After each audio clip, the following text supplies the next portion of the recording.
चलते रहो तब तक जब तक मंजिल ना दिखाई दे, क्योंकि चलते रहने से ही रास्ते नजर आते हैं। जी हाँ दोस्तों, अगर आप अपनी मंजिल का सफर तय करना चालू कर दिए हैं तो फिर रुकिए मत, थकिए मत, हारिए मत, क्योंकि अगर आप थक और हार कर बैठ जाएंगे तो आपको आगे का रास्ता दिखेगा ही नहीं।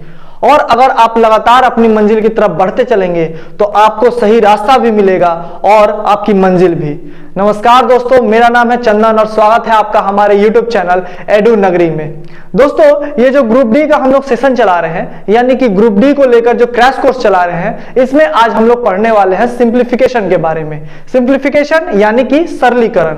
अब सरलीकरण में बहुत सारे टाइप्स के क्वेश्चंस आते हैं जिसको हम एक एक करके बोर्ड पे सवालों के द्वारा समझते हुए चलेंगे। तो हम लोग ये भी समझ लेंगे कि ये क्वेश्चन कैसे सॉल्व होते हैं और इसके इजी कॉन्सेप्ट भी जान लेंगे। तो चलिए दोस्तों, हम लोग चलते हैं अपने पहले सवाल की तरफ, जो कि है 32 और उसका पावर है 3/5। इसका मान क्या होगा? तो देखिए, ये सवाल हमारे पास ये रहा 32 और इसका पावर है हमारे पास 3/5। तो पहले हम क्या करेंगे, इसको हम अलग अलग तरीकों से बना सकते हैं। तो हम एक काम करते हैं, इस 32 का फैक्टर निकाल लेते हैं। ये ऐसे भी आप जानते होंगे कि ये 2 का पावर 5 होता है, लेकिन अगर हमको निकालना पड़े तो हम निकाल के देख लेते हैं। 2 से गया ये 16 बार में, 2 से गया 8 बार में, फिर 2 से गया ये 4 बार में और ये 2 से 2 बार में, यानी कि 1 2 3 4 और 5। तो 2 का पावर आपका 5 और इसी के साथ ये मल्टीप्लाई हो गया 3/5 का। तो 5 से 5 कट गया, बच गया पावर कितना? 3, यानी कि 2 का पावर 3 और यही हमारा हो जाएगा आंसर 8। 2 दूनी के 4, 4 दूनी के 8। अगर 2 का पावर 3 हो यानी कि 3 बार गुना होगा, तो ये कितना हो गया? 8, जो कि इस सवाल का आंसर होगा। ठीक है, उतार लीजिए इसे। तो चलिए दोस्तों, हम लोग अपने अगले सवाल को देख लेते हैं, जो कि है हमें अंडर रूट में दिया हुआ है। मैं यहां लिख देता हूं, अंडर रूट में हमें दिया हुआ है 4 6 2 4 और ये इक्वल टू में हमें दिया हुआ है 68। अब हमें एक इक्वेशन दिया हुआ है। इक्वेशन क्या है? 4 6.24 प्लस में 0.4624 और उसके बाद फिर प्लस में अंडर रूट 0.004624। अब हमें इस इक्वेशन को ही सॉल्व करना है। अब देखिए, अगर हम इस दशमलव को छोड़ दें, है ना, इस दशमलव को अगर हम बाहर निकाल लें तो ये हमारा हो जाएगा 100। ठीक है, यहां पे भी अगर हम निकाल लें तो ये हमें 4 0 मिल जाएगा। ठीक है, तो हम अभी छोड़ देते हैं। क्यों? क्योंकि हम इसको दूसरे तरीके से बनाएंगे। ठीक है, यहाँ पे दशमलव, यहाँ पे दशमलव। अब देखिए, इतना का मतलब क्या होता है? 68। इतने का मतलब क्या होता है? 68। इतने का मतलब भी 68। अब हमें दशमलव बैठाना है। अब देखिए, यहाँ पे दशमलव के बाद 2 0 है, तो यानी कि बाहर निकलेगा तो 1 पॉइंट में रहेगा। ठीक है, इस दशमलव के बाद 4 अंक है, यानी कि बाहर जब निकलेगा तो 2 अंक होने चाहिए, तो हमने 2 अंक ले लिया। और इसके बाद 6 अंक है, यानी कि बाहर निकलेगा तो 3 होने चाहिए, तो हमने ये 3 ले लिया। अब इन सब को हम क्या करेंगे? प्लस कर देंगे। तो जब हम प्लस करते हैं तो ये क्या हो जाता है हमारा? 8 सबसे, फिर 6 और 8 कितना हो गया? ये 14। 14 का 4, हाथ में बचा 1। अब देखिए, यहाँ पे 0 है, यहाँ 6 है, यानी कि 6 और 1 7 हो गया। 7 और 8 आपके 15, 15 के 5, हाथ में बचा 1 और यहाँ पे 6 है और 1 ये 7, यानी कि आपका आंसर हो जाएगा 7.548 और यही आपका आंसर हो जाएगा। कितना आसान सा सवाल है, बस आपको इसको सॉल्व करने अब नहीं जाना है, इसको सीधे सीधे आपको इसी तरीके से लिखना है। जितना पॉइंट के बाद नंबर है उतना आपको क्या करना है? उसका आधा करके उतारना होगा। ठीक है, इसका यही कॉन्सेप्ट होता है। उतार लीजिए इसे। चलिए दोस्तों, हम लोग अपने अगले सवाल को देख लेते हैं, जो कि है अंडर रूट 90, यानी देखिए इस तरीके से लिखा हुआ है, अंडर रूट 90 प्लस में, फिर अंडर रूट 90 प्लस में, अंडर रूट 90 और यही प्लस में, और फिर उसके बाद यही चलते चला जाएगा। इसका आपको वैल्यू पूछ लिया जाता है। तो जब भी आपके पास इस तरीके का सवाल हो, ठीक है, 90 प्लस 90 प्लस 90 प्लस या 90 माइनस 90 माइनस 90 माइनस, इस तरीके का सवाल आता है। तो जब भी इस तरीके का सवाल आए, आपको क्या करना है? इसको इस तरीके से डिवाइड करना है कि इनके बीच का जो गैप हो वो 1 हो, यानी कि जैसे ये 9 और 10, 9 और 10 का गुना करेंगे तो हमें कितना मिल जाएगा? 90 मिल जाएगा। इन दोनों के बीच का गैप कितना है? 1 का है। ठीक है, तो अब इसको देख लीजिए, इसको कैसे करेंगे? ये प्लस में है तो हम बड़े वाले नंबर को ले लेते हैं, यानी कि इसका आंसर जो होगा वो 10 इसका आंसर होगा। एकदम कुछ सॉल्व नहीं करना है, एकदम दिमाग नहीं लगाना है ज्यादा। क्या करना है आपको, ये 90 है, इसको आपको क्या करना है, दो भाग में ऐसे स्प्लिट करना है गुना में, जो कि आपके उन दोनों के बीच का गैप क्या हो, 1 हो। ठीक है, अब देखिए ये प्लस में है तो हम बड़े वाले को ले लेंगे। अगर ये माइनस में होता, मान लेते हैं कि यहाँ पे माइनस, यहाँ पे माइनस और यहाँ पे माइनस होता, तो हम क्या करते, छोटे वाले को यानी कि इस 9 को ले लेते। ठीक है, बात आपको समझ में आ गई। तो ये प्लस है तो हम प्लस ही रहने देते हैं और इसका आंसर कितना है हमारा 10 है। ठीक है, उतार लीजिए इसे। चलिए दोस्तों, सिंप्लीफिकेशन का हम अगला सवाल देख लेते हैं, जो कि हमें दिया हुआ है 2/5 और ये माइनस में 1/2 लिखा हुआ है इसका पावर, मल्टीप्लाई बाई 5/2 और इसका पावर 1/2 है।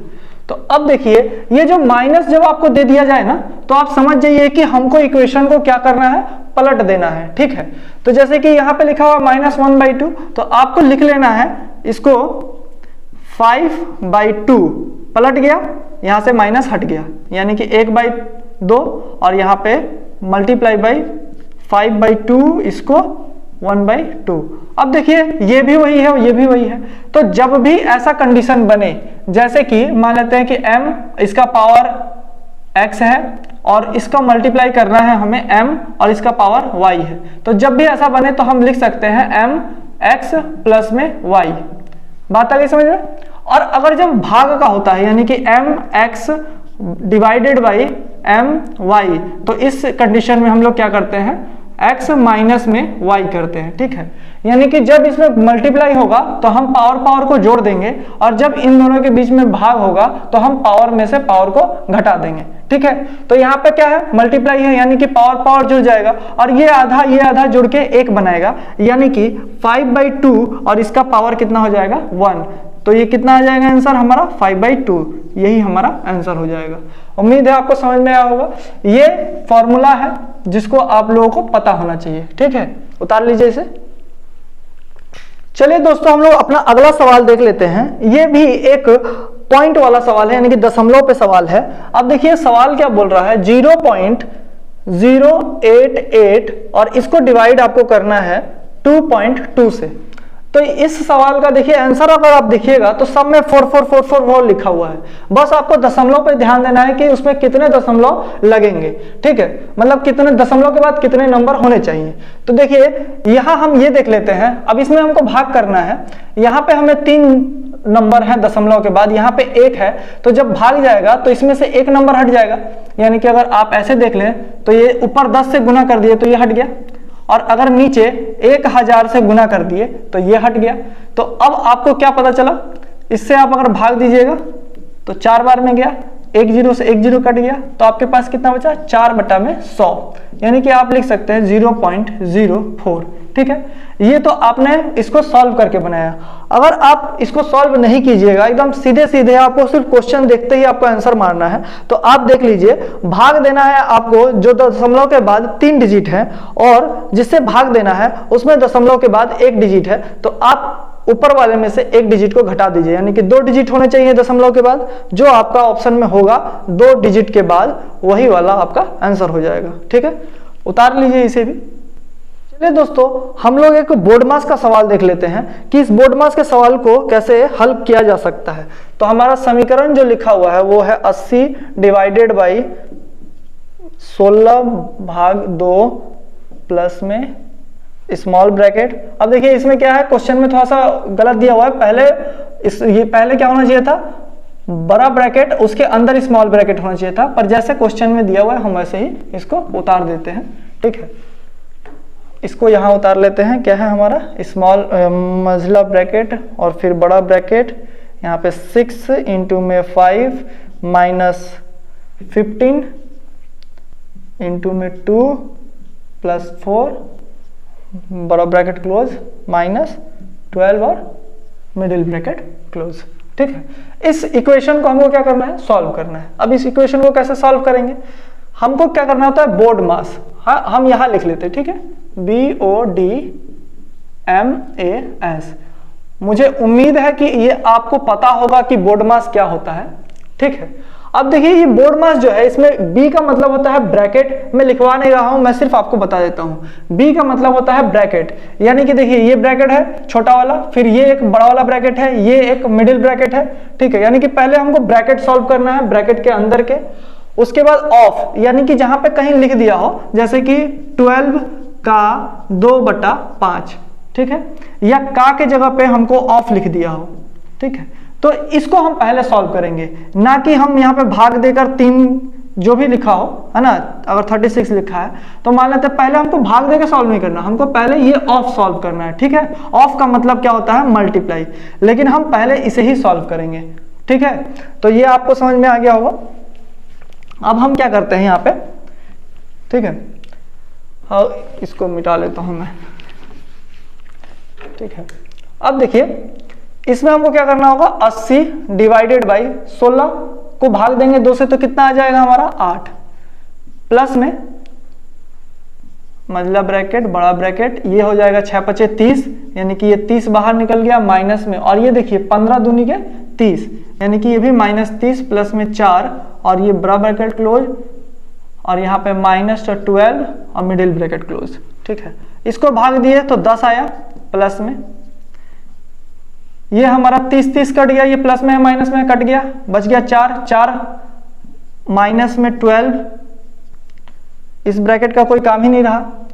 अब देखिए 10 प्लस में, अब यहाँ है 4 में से 12 गया, यानी कि -8 बचेगा यहाँ पे, तो ये जब -8 बाहर निकलेगा तो इस प्लस को भी माइनस बदल देगा और -8 हो जाएगा, यानी कि इस सवाल का आंसर आपको 2 निकल के आएगा, ठीक है। उतार लीजिए इसे। आपको समझ में आ गया होगा हम लोग कैसे बोर्ड मास के नियम को फॉलो करते हैं। पहले हम लोग फॉलो करते हैं ब्रैकेट को सॉल्व करेंगे, फिर ऑफ को, फिर डिवाइड, मल्टीप्लाई, एडिशन और फिर सब्सट्रैक्शन यानी कि घटाव, ठीक है। मैं यहां लिख देता हूं, ये bracket, of, divide, multiply, addition, subtraction, ठीक है। उतार लीजिए इसे। चलिए दोस्तों हम लोग एक और सवाल देख लेते हैं जो कि बोर्ड मास पे ही आधारित है, क्योंकि हमारे ग्रुप डी में भी इस बोर्ड मास से रिलेटेड कई सवाल पूछे जा सकते हैं, ठीक है। तो हम एक और देख लेते हैं सवाल जो कि हमें लिखा हुआ है 140 डिवाइडेड बाई, यहाँ पे बड़ा bracket 61 minus 36 minus 40 minus 60 divided by 12 multiply by 6, और यहाँ पे सारे ही ब्रैकेट क्लोज हो गए, ठीक है। इतने बराबर में कितना होगा यही बताया गया। तो हम बोर्ड मास के नियम से क्या करते हैं, पहले ये हमारा 140 है तो 140 रह जाएगा, डिवाइडेड ये 61 हो जाएगा, माइनस स्मॉल ब्रैकेट 36, और उसके बाद सबसे पहले हमको ये ब्रैकेट मतलब स्मॉल ब्रैकेट सॉल्व करना है। तो इसको हम जब सॉल्व करने जाएंगे तो हमको सबसे पहले डिवाइड सॉल्व करना होगा, यानी कि 12 से इसको काटे ये 60 को, तो 5 बार में गया, 12 × 5 = 60। उसके बाद हमको मल्टीप्लाई करना होगा, तो इस 6 का गुना करेंगे 5 से, तो 6 × 5 = 30, और इस अब 40 में से इसको घटा देंगे तो हमारे पास कितना बचेगा 10। 40 में से 30 गया तो 10 बचा। इसको हमने एक ही लाइन में सॉल्व कर दिया, और एग्जाम में भी हमें इसी तरीके से सॉल्व करना है, ठीक है। अब देखिए यहाँ पे 140 61 माइनस 36 में से ये 10 गया तो कितना बचा 26, ठीक है।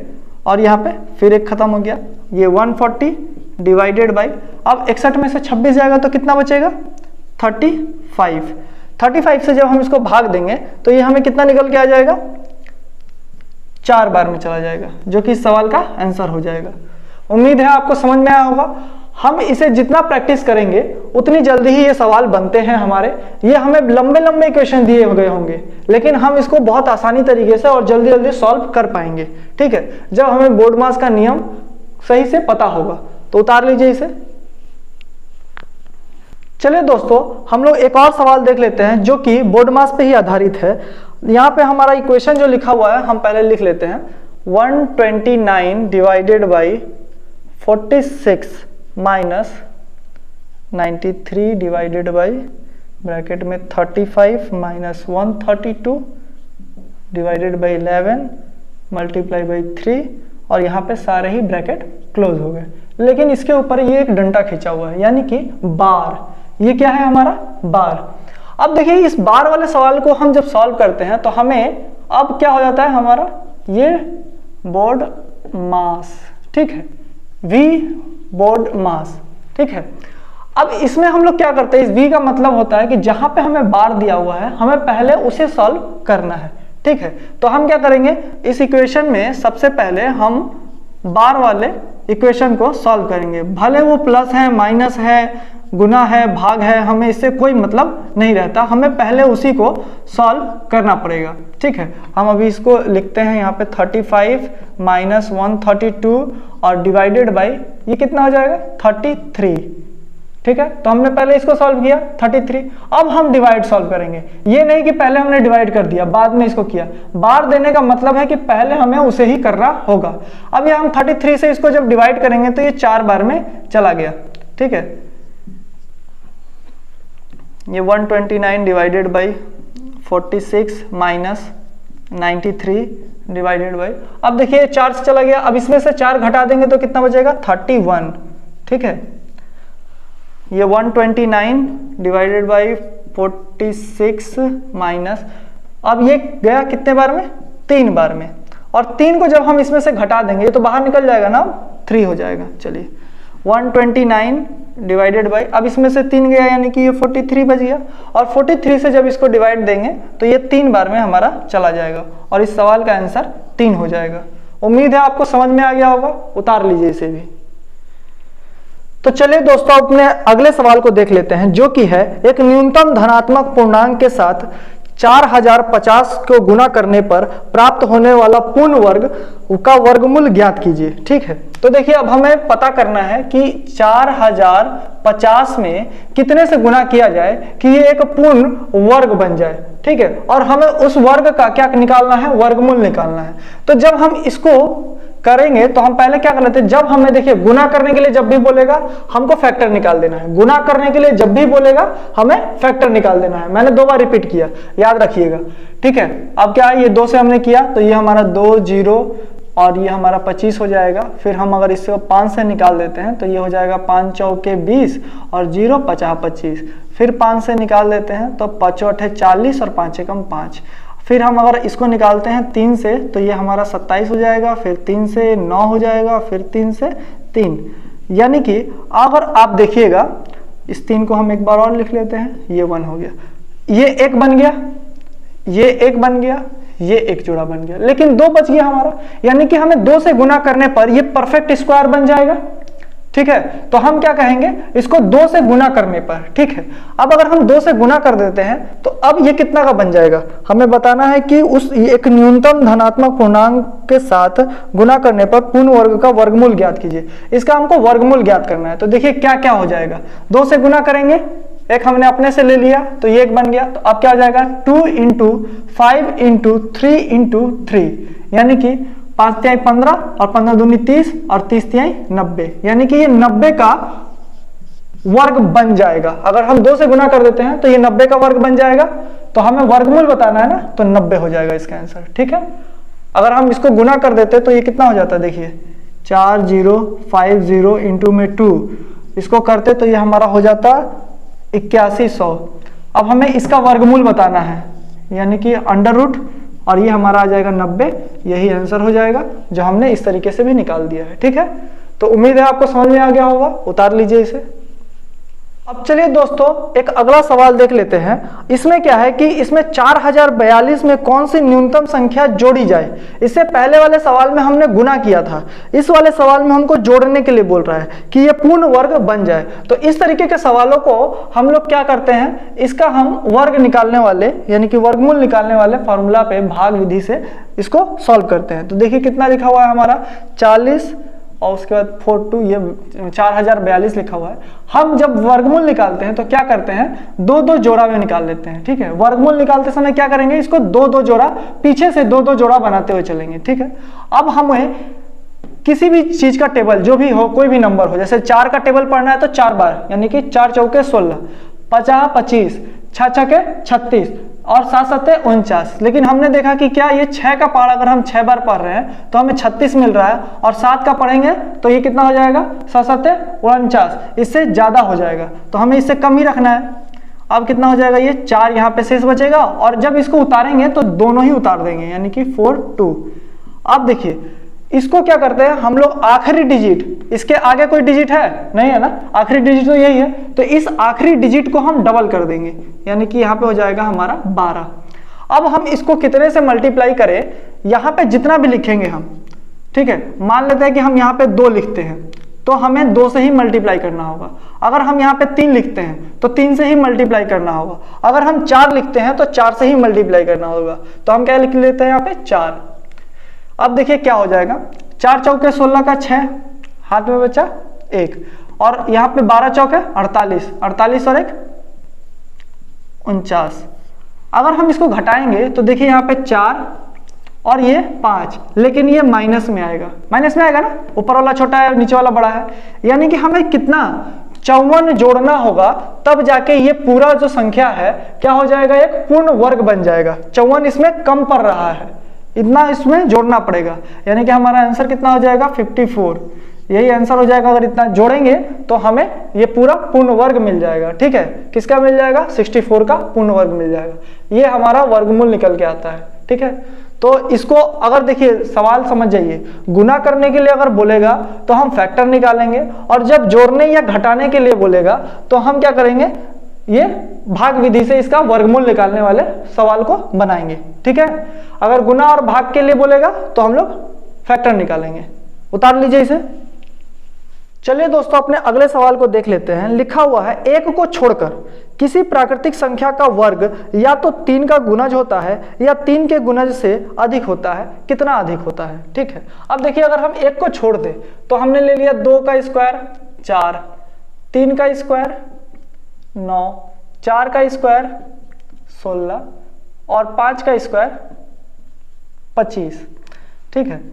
अब देखिए हमें क्या बोल रहा है कि ये या तो 3 से कटने वाला नंबर होगा, यानी कि 3 का गुणज होगा, तो देखिए 3 का गुणज ये है, बाकी तो 3 के गुणज की नहीं है, लेकिन 3 से कितना अधिक होगा, 3 के गुणज से।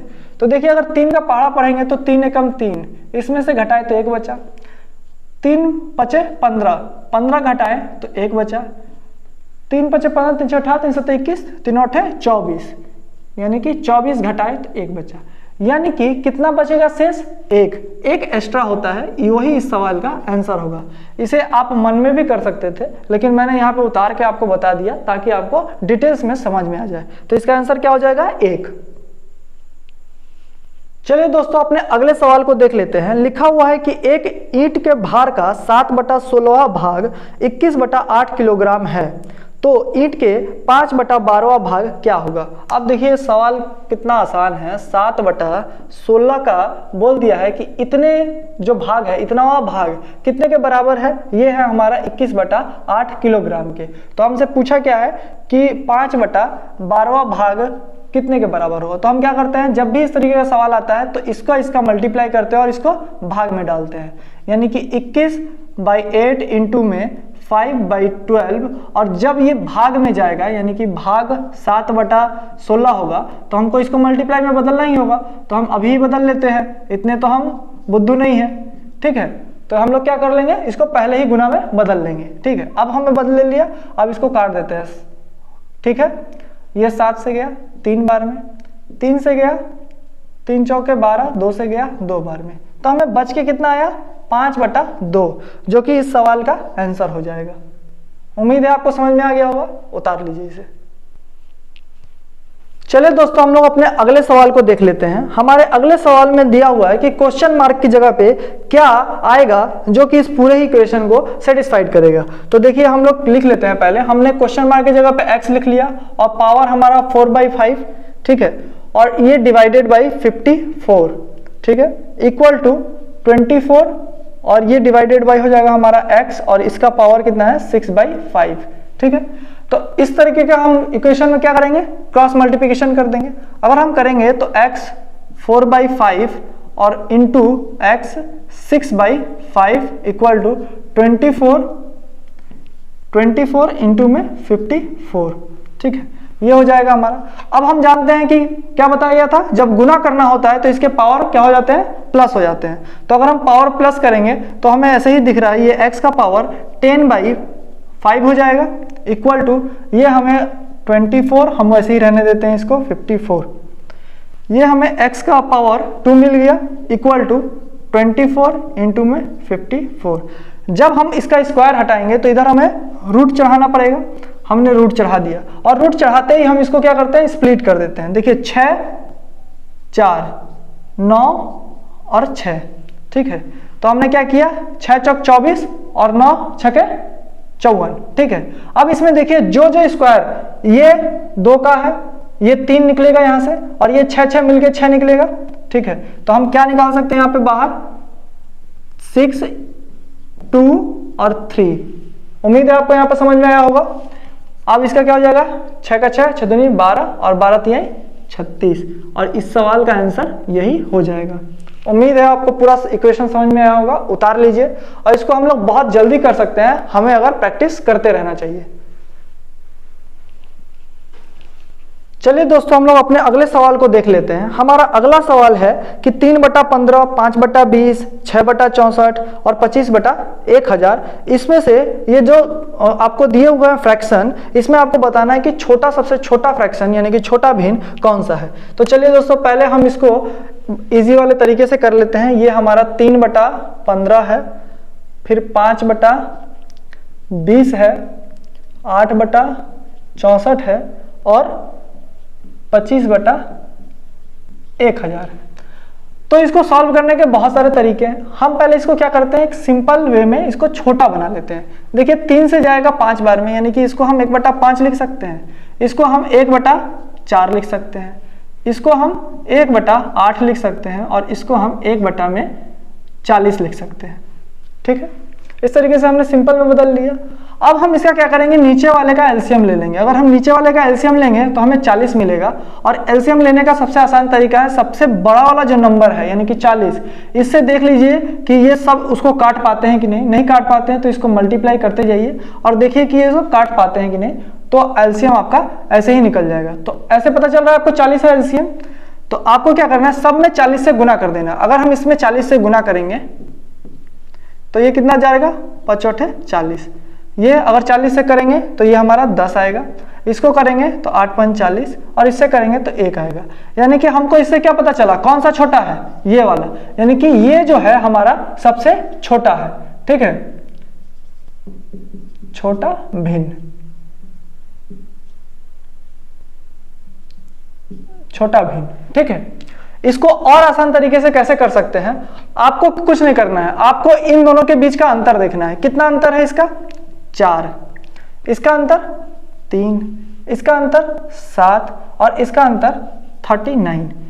जो अंतर सबसे बड़ा है वो आपका सबसे छोटा संख्या भिन्न होगा, ठीक है। छोटा संख्या बोल लीजिए, छोटा भिन्न बोल लीजिए। यानी कि ये क्या है, ये आपका जो आया है, इसमें क्या हम लोग देखते हैं, जब हम लोग अंतर निकाल के देखते हैं तो हम ये देखते हैं कि इसमें सबसे बड़ा कौन सा अंतर आ रहा है। जो सबसे बड़ा अंतर आएगा वो सबसे छोटा भिन्न होगा और जो सबसे कम अंतर आएगा, यानी कि जैसे कि इसमें आया है सबसे कम अंतर, ये हमारा सबसे बड़ा भिन्न होगा, ठीक है।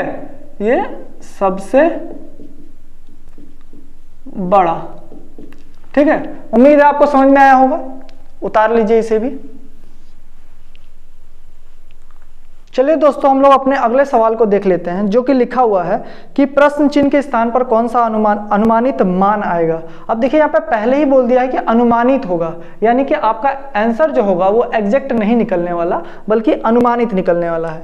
तो अब देखिए क्या दिया हुआ है, 8.99 इंटू में 8.99 इंटू में 8.99 और ये डिवाइड देना होगा इसको 2.99 से और ये 3 का पावर कितना होगा, तो हमने x लिख लिया।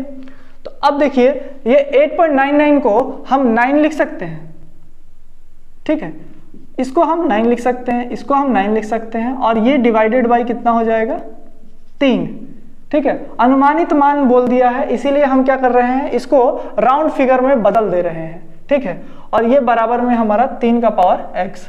अब देखिए इस 3 से इस 3 को काटेंगे तो ये 3 बचेगा।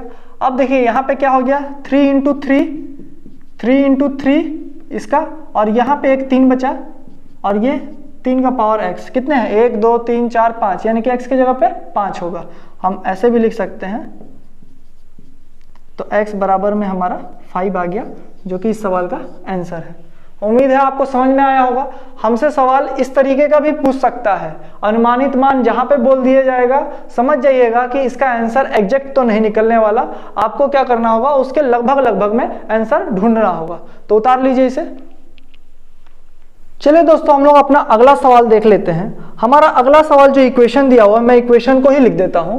5 इसके पावर में लिखा हुआ है n प्लस में 3 माइनस 6 इंटू में 5 पावर में n माइनस प्लस में 1, ठीक है। और बटा में लिखा हुआ है आपको 9 इंटू में 5 पावर n माइनस 2 का पावर 2 दिया हुआ है, और ये मल्टीप्लाई बाई 5 पावर n, ठीक है। इसको हमें सॉल्व करना है। तो हम क्या करेंगे, इसमें पहले कॉमन निकालेंगे।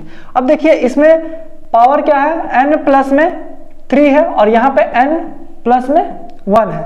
तो हमें क्या पावर कॉमन मिलेगा, n प्लस में 1, ये कॉमन मिल गया। तो हमें अंदर क्या मिला, n 5 का पावर 2। देखिए इतना अगर हम इसमें से माइनस कर देंगे तो हमें क्या मिलेगा, 2 माइनस में 6 बटा में, यहाँ हम अगर कॉमन निकालेंगे तो 5 का पावर n बाहर निकल गया, अंदर क्या हुआ 9 माइनस में 2 का पावर 2। अब ये जब सॉल्व करेंगे तो ये हो जाएगा हमारा 5n प्लस में 1, और यहाँ हो जाएगा 50 25 में से 6 गया तो आपको कितना बचेगा, 19, ठीक है। तो यहाँ पे हम 19 लिख लेंगे बटा में, यहाँ पे हो जाएगा हमारा पावर ये, ठीक है। और यहाँ हमें कितना मिलेगा, 9 में से अगर हम ये 4 घटाएंगे 2 का पावर तो कितना आ जाएगा हमें 5, यानी मल्टीप्लाई बाई 5। तो इस मल्टीप्लाई बाई 5 को हम यहाँ इसका प्लस में 1 लिख सकते हैं, क्योंकि एक और पावर बढ़ गया, 5 से एक बार और मल्टीप्लाई हो गया, ठीक है। तो अब देखिए ये गुना में है, तो ये और ये दोनों ही कट गए, हमारे पास बचा क्या, 19, और यही इस सवाल का आंसर होगा। अगर आप सवाल को सॉल्व करते हुए आगे बढ़ेंगे तो सवाल सॉल्व हो जाएगा, ठीक है। उतार लीजिए इसे।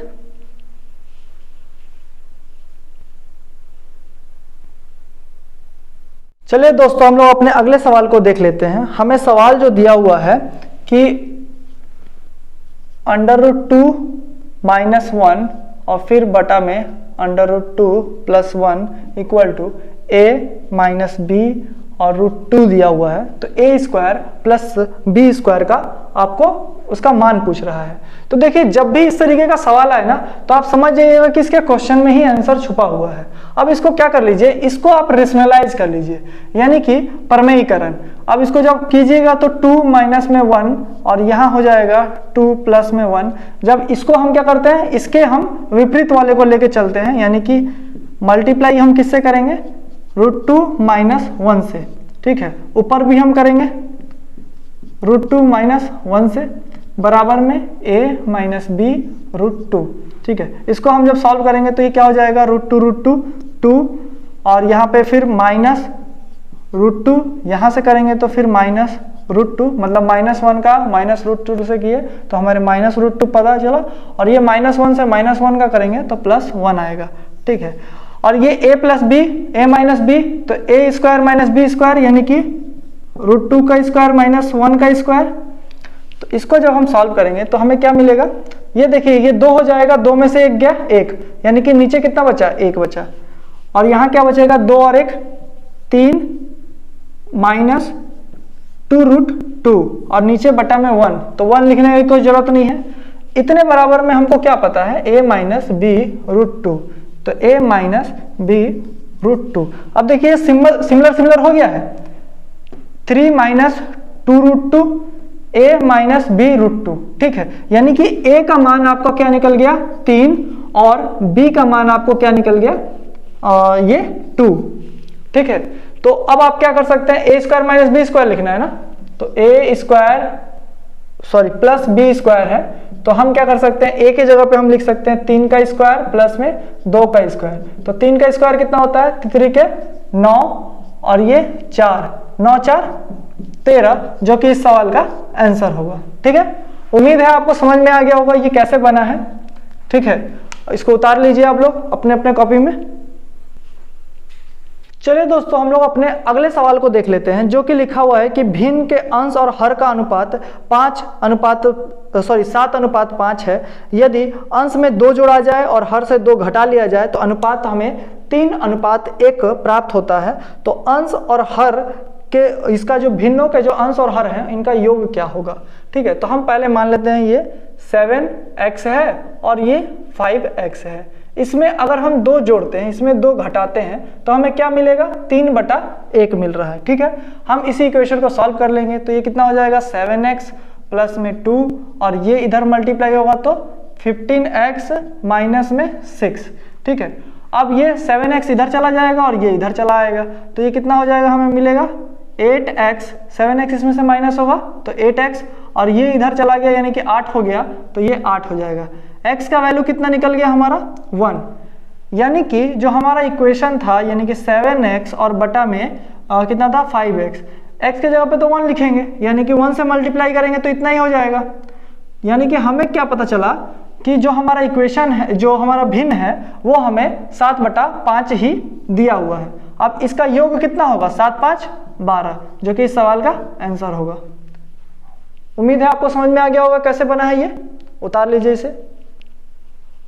चलिए दोस्तों, अब हम एक और सवाल देख लेते हैं, जो कि लिखा हुआ है हमें 640 का वर्गमूल निकालना है। यानी कि 640 का, दूर दूर लिख दिया मैंने, ये 640 का आपको क्या करना है, वर्गमूल निकालना है। तो इसको निकालने के लिए हम एक तो फैक्टर मेथड ले सकते हैं, दूसरा हमें क्या पता है कि ये 64 इंटू में 10 है। 640 64 इंटू में 10 होगा और ये 64 किसका वर्ग है, 8 का वर्ग है। यानी कि यहाँ से हम जब 8 बाहर निकालेंगे तो 8 बाहर निकल गया लेकिन 10 तो बाहर नहीं निकलेगा। ठीक है, तो √10 हो जाएगा और यही इस सवाल का आंसर है। आप चाहते तो इसको फैक्टर निकाल के तब भी निकाल सकते थे, लेकिन इस कॉन्सेप्ट पे आप निकालिएगा, इसीलिए मैंने इस सवाल को लिया भी है कि आपको ये कॉन्सेप्ट भी पता होना चाहिए। उतार लीजिए इसे। चलिए दोस्तों, भिन्न का हम लोग एक और सवाल ले लेते हैं। इसमें भी बार है लेकिन इस बार इसको आपको सिंपल फ्रैक्शन में बदलना है। तो देखिए आपको क्या दिया हुआ है, 0.245 और ये 45 के ऊपर बार है। तो जब इसको आप सिंपल फ्रैक्शन में बदलते हैं ना, तो जितना लिखा हुआ है पहले वो लिख लीजिए, 245। ठीक है, और बटा में 1000।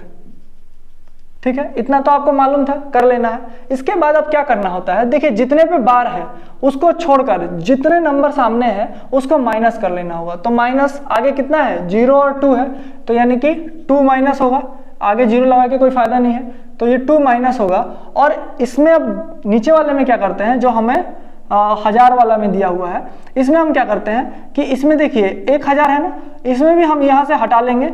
हमें कितना पता चला, 1 और 0, यानी कि हम इसमें सिर्फ 10 माइनस करेंगे। ठीक है, तो हमें कितना पता चलेगा, 243 और नीचे हमें 991 आएगा। ठीक है, अब इस 991 और 249 से, ठीक है 9 से काटिए, 9 का 9 18 और 9 सत्ते 63 और ये हमारा जाएगा 9, सॉरी यहाँ पे तो 0 होगा ना, घटेगा तो 9 कम 9 9 कम 9 और 0। ये आपके इस सवाल का आंसर हो जाएगा। उम्मीद है आपको समझ में आ गया होगा किस तरीके से निकलेगा ये। उतार लीजिए इसे। चलिए दोस्तों, हम लोग अपना आखिरी सवाल देख लेते हैं। जो हमारा आखिरी सवाल है ये है √45 प्लस में √8 प्लस में √45 प्लस में √361। जब हम इसको सॉल्व करेंगे तो हम क्या करते हैं, आखिरी से सॉल्व करते हुए चलते हैं। तो हमने फिर इसको मैं पहले लिख लेता हूं, है ना, ये 8 प्लस में √45। अब देखिए ये किसका स्क्वायर है, ये है 19 का, तो यहाँ पे क्या आ जाएगा, 19 आ जाएगा। इससे बाहर निकला तो ये 19 आ गया। अब 19 और 45 को हम क्या करेंगे, जोड़ देंगे। तो 19 और 45 को जब हम जोड़ेंगे तो कितना आ जाएगा हमारे पास, ये हमें कितना हो जाएगा, 9 5 14 का 4 हाथ में 1 और ये हो जाएगा 4 और 1 5 और 1 6, यानी कि √64। अगर हम इस 64 को ना लिख के डायरेक्ट ही हम क्या लिख दें, 8 लिख दें। ठीक है, तो गलत तो नहीं लिखेंगे। अब ये क्या हो जाएगा, नेक्स्ट लाइन में ये 8 8 16 है, किसका स्क्वायर है, 4 का, तो हम क्या निकाल के रख देंगे, 54 प्लस में 4, तो ये हमें कितना मिल जाएगा, 49। अब ये 49 किसका है, 7 का, और इस तरीके से हमें आंसर भी मिल गया। ठीक है, तो उम्मीद है आपको समझ में आया होगा। आप क्या कीजिएगा, इसका जब निकालिएगा तो आप इसमें जोड़कर जल्दी जल्दी स्टेप जंप करके बनाइएगा, तो आपको ये सवाल जल्दी जल्दी बनेगा। अगर आप हर एक स्टेप को फॉलो करते हुए जाएंगे तो सवाल लेंदी भी होगा और समय भी लगेगा बनाने में। उतार लीजिए इसे। तो उम्मीद है दोस्तों आपको ये सिंप्लीफिकेशन का चैप्टर समझ में आया होगा।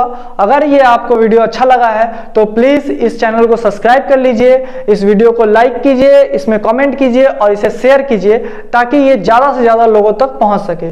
और दोस्तों मुझे लगता है कि ये पूरे चैप्टर जो इंपॉर्टेंट चैप्टर थे आज खत्म हो चुके हैं। अब हम मिसलेनियस को लेकर आगे का चैप्टर, हम लोग आगे का जो क्रैश कोर्स में हम लोग जो वीडियो लाने वाले हैं वो मिसलेनियस लेके आएंगे। अगर आपको लगता है कि किसी और चैप्टर को भी आपको समझाना चाहिए तो ठीक है, आप कमेंट करके बता दीजिए, मैं उसे सॉल्व करवा दूंगा। तब तक के लिए दोस्तों आप इस वीडियो को लाइक, शेयर और कमेंट जरूर कीजिए और इस चैनल को सब्सक्राइब कर लीजिए। धन्यवाद।